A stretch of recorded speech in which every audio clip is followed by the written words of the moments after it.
Get ready. 68 books, 7 rounds, 4 brackets, 1 champion, and 1 out-of-shape referee. It's Book March Madness. Submit your own titles, vote for your favorites, watch the fierce competition, and predict your champion to enter to win a prize. Who will be left standing when the final buzzer sounds? Only you can decide. Let's do this! Hello everyone and welcome back to another Book March Madness video.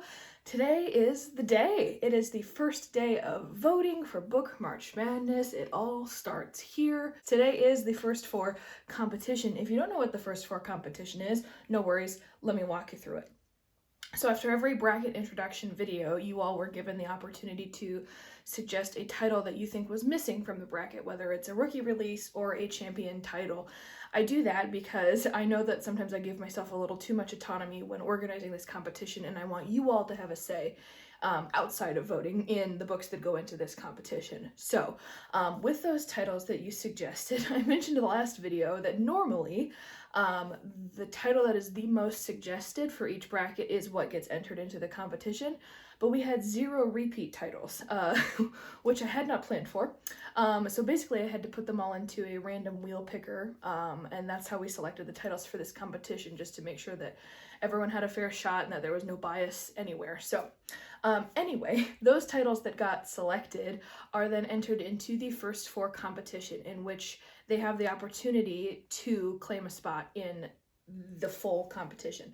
So they will go up against the lowest ranked books in each bracket. So for example, whatever wildcard title was selected for the fiction bracket, it will go up against the lowest ranked rookie release of that bracket, which statistic based is the lowest ranked book of the entire bracket. So in that case, it would be Once There Were Wolves will go up against whatever wildcard title. And if the wildcard title wins, it replaces the lowest ranked book in that genre.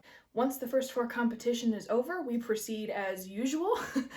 It is really the first round of books that will or will not make it into the competition before like the big time voting starts in earnest. So this is the opportunity for your books to make it into the competition. So if you like those wildcard choices, if it was your wildcard choice, vote hard. Make sure that they earn a spot into this competition. Or if you don't think that that wildcard book is worth being in the competition and you like the lowest ranked in each of these brackets, vote for those. Fight your corner is all I'm saying. Just like with the title submission videos, you will have 36 hours to vote. So this competition will close 36 hours from when it is uploaded.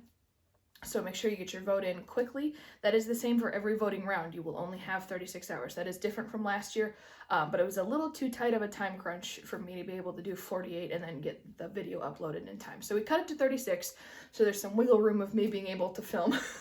But yes, you do have 36 hours, so make sure, like I said, you vote fast so that you can make sure your votes get in and are part of the competition. So without further ado, let's meet the wildcard titles for each of the brackets. For the fiction bracket, the wildcard title is Where the Crawdads Sing by Delia Owens. We have a couple titles in this competition that were in last year's competition. Not too many, because I wanted to make sure we didn't have a lot of repeats of last year. But there are also some similar authors, and Where the Crawdads Sing was actually in last year's competition. It made it a decent way, but people, I guess, liked it enough that they wanted to see it in this competition again. So it will be going up against Once There Were Wolves in the voting round. Okay, next let's move on to historical fiction. I'm actually really excited that this title got randomly selected because I think it is a classic of the genre, and that is The Poisonwood Bible by Barbara Kingsolver. It will be going up against The Book of Lost Names by Kristen Harmel in the voting round. I'm very curious to see how this one does, like I said, because this is such a beloved historical fiction. It's gotten rave reviews, obviously. So many people have read it. So yeah, I'm excited to see how that one does. For the Encore Bracket, this was probably the one that I was most interested to see what people would suggest, because it took me a long time to find all of these authors that had only published one novel in their career. So I thought we probably would get more titles from the debut side, particularly because there really isn't a whole lot of independent published work in this competition, and that's honestly mostly because it's not really mainstream circulated, which is kind of a bummer, which is why I am glad. I think that this book that was suggested is an indie published book. Correct me if I'm wrong. But the one for the Encore bracket that got selected was Poisoned by Carmen D.M. Gray. I don't know a whole lot about this book. I obviously will do my homework if it makes it further into the competition when we go into a little bit more in depth as to what the books are about. But for now, that is the wildcard choice for the Encore bracket, and it will be going up against Detransition Baby by Tori Peters. Now, I said I was most interested in knowing what the wildcard choice for the Encore bracket would be. The one that I am most excited about was the choice for the book was better bracket, because I think this is where we are going to see a lot of arguing. And I was actually also pleasantly surprised that we didn't have anybody request super huge franchises. I'm kind of glad, because I was a little worried that the hardcore fandom for those series would kind of sweep everything else under the rug. But the book to movie adaptation that was randomly selected for this genre was The Maze Runner by James Dashner, the first one.